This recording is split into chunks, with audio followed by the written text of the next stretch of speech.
তাদেরকে শেষ করার জন্য আমি আপনার কাছে দায়িত্ব অর্পণ করলাম। আপনি মেহেরবানি করে আমার হয়ে আপনি তাদেরকে উপযুক্ত শাস্তি দিন, তাদের থামিয়ে দিন, তাদেরকে দমন করুন, তাদের শেষ করুন।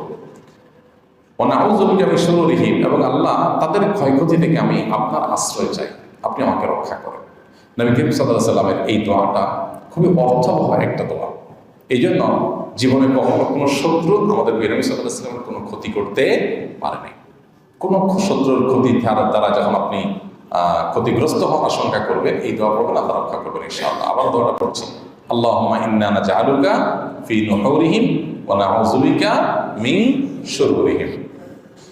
আর আরেকটা দোয়া আছে যেটা কোরআনে বর্ণিত হয়েছে, যেটা উহুদ যুদ্ধের পর গজওয়ায়ে হামরাউল আসাদের সময় মুনাফিকরা, মদিনার মুনাফিকরা মুসলমানদের মধ্যে একটা ভয় ঢুকাই দিল যে মক্কার মুশরিকরা তারা আবার সমবেত হচ্ছে এবং